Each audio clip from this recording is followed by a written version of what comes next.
Hello food lovers, welcome to our channel. నేను మీ రాణి ఎరంశెట్టి.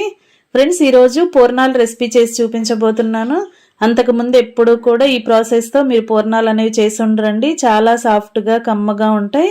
గులాబ్ జామ్ కన్నా కూడా చాలా మృదువుగా నోట్లో వేసుకుంటే కరిగిపోయేలా ఉంటాయి. ఆ ప్రాసెస్ అంతా చూడండి.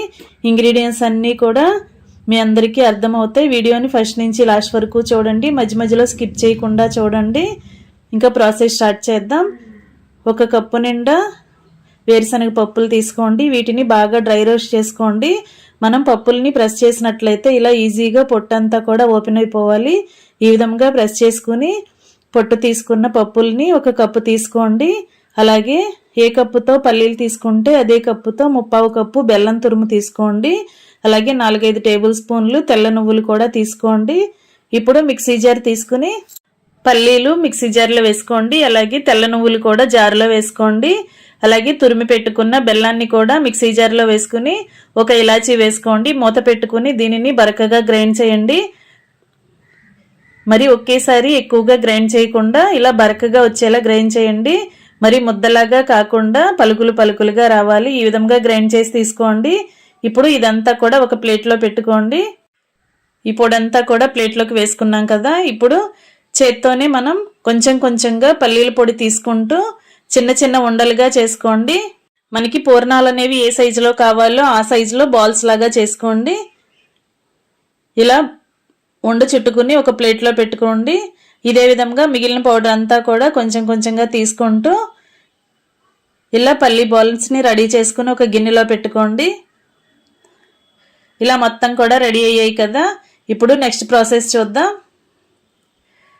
బ్రెడ్తో పూర్ణాలని చెప్పాను కదా.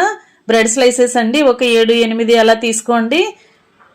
దీనికి ఇలా సైడ్ ఉన్న బ్రౌన్ కలర్ పార్ట్ అంతా కూడా తీసేసుకుని రిమూవ్ చేసుకోండి. మధ్యలో ఉన్న బ్రెడ్తో మాత్రమే, వైట్ కలర్ బ్రెడ్తో మాత్రమే మనం రెసిపీ అనేది చేయబోతున్నాం. ఇలా చుట్టూ ఉన్న బ్రెడ్ అంతా కూడా ఓపెన్ చేసుకుని ఇలా వైట్ కలర్ బ్రెడ్ మాత్రమే తీసుకున్నాం కదా. దీనిని చిన్న చిన్న ముక్కలుగా చేసుకోండి. ఇలా చిన్న చిన్న ముక్కలుగా చేసుకుని మిక్సీ జార్లో వేసుకుని పౌడర్లా గ్రైండ్ చేయాలి. ఈ విధంగా చేయండి. మరి ముద్దలాగా కాకుండా ఇలా చక్కగా పౌడర్ లాగా రావాలి. ఇదంతా కూడా ఒక ప్లేట్లోకి వేసుకోండి. ఫ్రెండ్స్, ప్రాసెస్ అంతా చాలా డిఫరెంట్గా ఉంటుందండి. వీడియోని మధ్య మధ్యలో స్కిప్ చేయకుండా ఫస్ట్ నుంచి లాస్ట్ వరకు చూస్తేనే మీకు అర్థమవుతుంది. అలాగే ఇదంతా కూడా నచ్చుతుంది కూడా. ఇప్పుడు పౌడర్ అంతా కూడా ప్లేట్లోకి వేసుకున్నాం కదా. ఇప్పుడు 4-5 టేబుల్ స్పూన్లు మిల్క్ పౌడర్ని తీసుకోండి. మిల్క్ పౌడర్ ప్లేస్లో మైదా పిండినైనా తీసుకోవచ్చండి. 4-5 టేబుల్ స్పూన్లు వేసుకున్నాం కదా. ఇప్పుడు చేత్తోనే బ్రెడ్ పొడి, మైదా పిండి కూడా మొత్తం అంతా కలుపుకోండి. ఇప్పుడు గోరువెచ్చగా ఉన్న పాలను తీసుకుని దానిలోకి 1 టేబుల్ స్పూన్ పంచదార వేసుకోండి. ఈ షుగర్ అంతా కూడా పాలలో కలిసేంత వరకు స్పూన్తో బాగా కలపండి. ఇలా కలుపుకున్న పంచదార పాలని ఒక్కొక్క స్పూను బ్రెడ్ పొడిలో వేసుకుంటూ దీనిని ఒక చపాతీ ముద్దలాగా రెడీ చేసుకోవాలి. పాలనేవి ఎక్కువగా పట్టవండి. కొంచెం కొంచెంగా పోసుకుంటూ మాత్రమే మనం ఇది రెడీ చేసుకోవాలి. చేత్తో బ్రెడ్ని గట్టిగా ప్రెస్ చేస్తూ కలిపినట్లయితే పిండి అనేది ముద్దలాగా ఫామ్ అవుతుంది.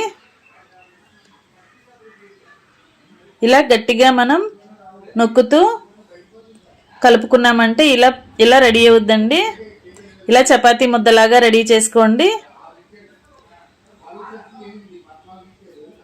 ఇలా చేసుకున్నాం కదా. ఇప్పుడు ఒక గిన్నెలోకి 1 టేబుల్ స్పూన్ నెయ్యి తీసుకోండి. నేతిని కొంచెం చేతులకి అప్లై చేసుకుంటూ బ్రెడ్ ముద్దని కొంచెం కొంచెంగా తీసుకుంటూ చిన్న చిన్న బాల్స్ లాగా చేసుకోండి.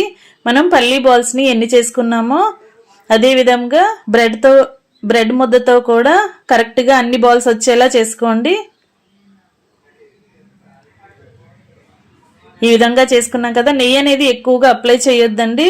లైట్గా తీసుకుని మాత్రమే బ్రెడ్ని ఉండచొట్టండి. లేదంటే మనం డీప్ ఫ్రై చేస్తున్నప్పుడు ఆయిల్లో వేసిన వెంటనే బ్రెడ్ అనేది ఓపెన్ అయిపోయి లోపల పూర్ణం అంతా బయటకు వచ్చేస్తుంది. నెయ్యి అనేది ఎక్కువగా తీసుకోకుండా లైట్గా తీసుకుంటూ కొంచెంగా తీసుకుంటూ ఇలా బ్రెడ్తో బాల్స్ చేసాం కదా, దానిని ఇలా వెడల్పుగా అప్పడంలాగా చేసుకొని దాని మధ్యలో ఈ పల్లీ పూర్ణాన్ని పెట్టుకోండి. ఇప్పుడు లోపల పూర్ణం అనేది బయటికి ఓపెన్ అయి కనిపించకుండా చుట్టూ కూడా ఇలా బ్రెడ్తో కవర్ చేస్తూ పూర్ణంలాగా చుట్టండి. బ్రెడ్ని చాలా మెత్తగా సాఫ్ట్గా ఎక్కువసేపు కలుపుకున్నట్లయితే మనం పూర్ణం చేస్తున్నప్పుడు పైన క్రాక్స్ అనేవి ఏమీ లేకుండా, పగుళ్ళు అనేవి ఏమీ లేకుండా చాలా ఈజీగా ఇది మనం రెడీ చేసుకోవచ్చండి. ఈ విధంగా చేయండి.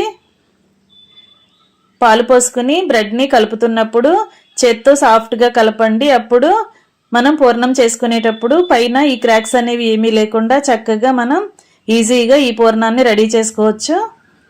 కొత్తగా వంట నేర్చుకునే పిల్లలైతే మామూలు పూర్ణాలు చేసుకోవటానికి ఆయిల్లో డీప్ ఫ్రై చేస్తున్నప్పుడు భయపడుతూ ఉంటారు. అలా కాకుండా ఈ విధంగా నేను చూపించిన ప్రాసెస్తో చాలా సింపుల్గా, టేస్టీగా, చాలా కమ్మగా, సాఫ్ట్గా ఉండే బ్రెడ్ పూర్ణాలను ఒకసారి ట్రై చేసి చూడండి. అందరికీ నచ్చుతాయండి. ప్రాసెస్ అంతా చాలా సింపుల్, రెసిపీ మాత్రం చాలా చాలా బాగుంటుంది. ఇదే విధంగా మిగిలిన పూర్ణాలన్నీ కూడా రెడీ చేసి పెట్టుకోండి. ఫ్రెండ్స్, ఛానల్ని ఫస్ట్ టైం వాచ్ చేసిన వారు సబ్స్క్రైబ్ చేసుకుని పక్కనే ఉన్న బెల్ బటన్ని క్లిక్ చేయటం మాత్రం మర్చిపోకండి. నేను పెట్టబోయే రెసిపీస్ అన్నీ డైలీ మీ ఫోన్కి నోటిఫికేషన్కి వస్తాయి. ఏ రోజు రెసిపీ ఆ రోజు ఓపెన్ చేసి చూడండి. వాటిలో మీకు నచ్చిన రెసిపీని కుక్ చేసి ఫ్యామిలీకి సర్వ్ చేయండి. ఇలా మొత్తం పూర్ణాలన్నీ కూడా చుట్టుకుని రెడీ చేసుకున్నాం కదా, ఇవన్నీ కూడా ఒక ప్లేట్లో పెట్టుకోండి.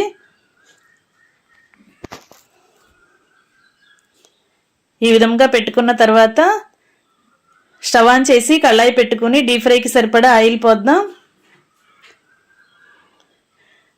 మీరు వీడియోని కరెక్ట్గా చూసినట్లయితే పూర్ణం అనేది పైన ఎక్కడా కూడా పగుళ్ళు అనేవి రాకుండా చాలా సాఫ్ట్గా పూర్ణాన్ని చుట్టుకున్నాం కదా. ఇప్పుడు ఆయిల్ కాగిన తర్వాత ఫ్లేమ్ని మీడియంలో పెట్టుకుని స్లోగా మనం చేసుకున్న పూర్ణాలని కళాయిలో వేసుకోండి. ఆయిల్కి పట్టినన్ని వేసుకోండి. వేసిన వెంటనే మనం గరిట అస్సలు పెట్టకూడదండి.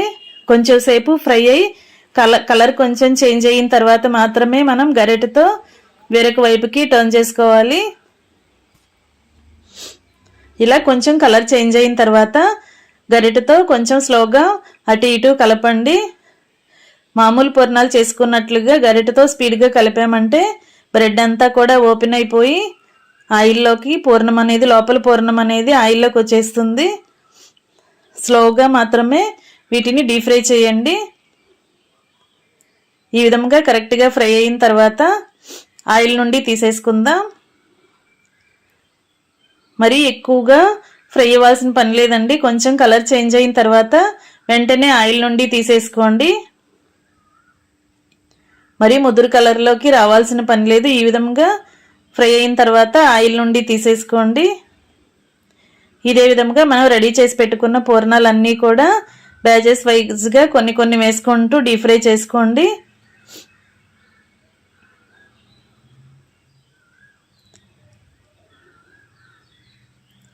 ఇలా స్లోగా ఒక్కొక్కటి మాత్రమే మనం తీసుకుని గరిటలోకి వేసుకోవాలండి. లేదంటే పూర్ణం అనేది విడిలిపోతుంది,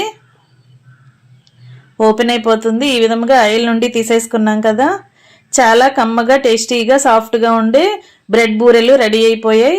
మీ అందరికీ కూడా ఈ రెసిపీ నచ్చినట్లయితే ఖచ్చితంగా ట్రై చేసి చూడండి. ఛానల్ని సబ్స్క్రైబ్ చేసుకోండి. మరొక రెసిపీతో మళ్ళీ కలుద్దాం. Thanks for watching. నేను మీ రాణి ఎర్రంశెట్టి.